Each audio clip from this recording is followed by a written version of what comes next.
15వ తారీఖు వరకు సమయం ఇచ్చి ఒకవేళ 15వ తారీఖు వరకు కూడా కేసీఆర్ గారు వారికి ఉత్తరం రాకపోయినా ఇంకా మార్గాలు ఉండే కేసీఆర్ గారి నుంచి తీసుకోవడానికి మీరు.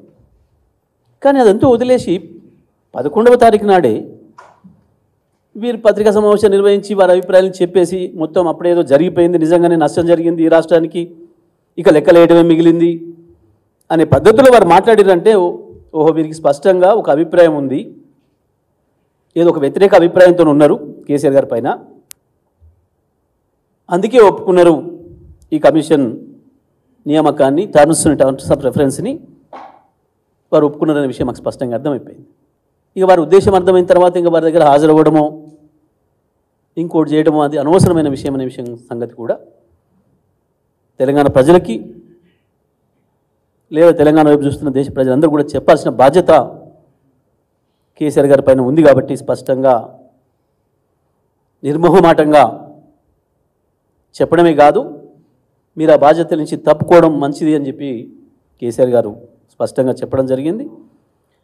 తప్పకుండా మేము భావిస్తున్నాం ఇప్పటికైనా ఆనాడు వారి దృష్టికి రాలేకపోయిందా లేదా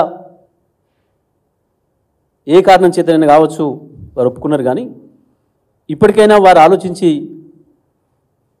ఆ కమిషన్ బాధ్యతల నుంచి తప్పుకుంటానని మేము భావిస్తూ ఉన్నాం.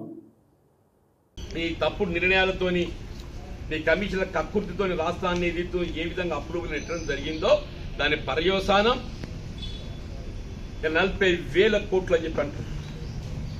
నేను 3 ఇచ్చా. ఒకటి ఎన్టీపీసీ ద్వారా మనకు లభ్యత ఉండగా నువ్వు మళ్ళీ సెల్ఫ్ జనరేషన్ పోయే అవకాశం లేకుండే, నెంబర్ 1. నెంబర్ 2, నువ్వు సోలార్ మనకు తక్కువ విద్యుత్ ఉత్పాదన వ్యయంతో తక్కువ నిర్వహణ వ్యయంతో మనకు వచ్చే అవకాశం ఉండగా నువ్వు instead going for solar you went for thermal. నీ థర్మల్ 6 రూపీస్ పీపీఏ ఉంటే నీ సోలార్ 3 రూపాయలు పీపీఏ ఉంది. జీవితకాలం ఈ పీపీ అగ్రిమెంట్ మనగా భారం అవుతుందని చెప్పండి.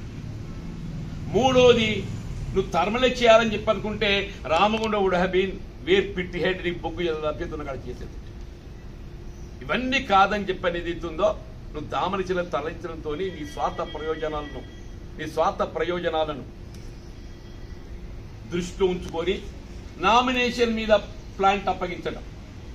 నువ్వు మీకు భద్రాద్రి ఇచ్చినావు అని చెప్పంటే నాకు 2 ఏళ్ళు పూర్తి కావాలి కాబట్టి నేను ఇచ్చినా అని చెప్పంటే నేను సమర్థించుకునే ప్రయత్నం చేస్తుంటే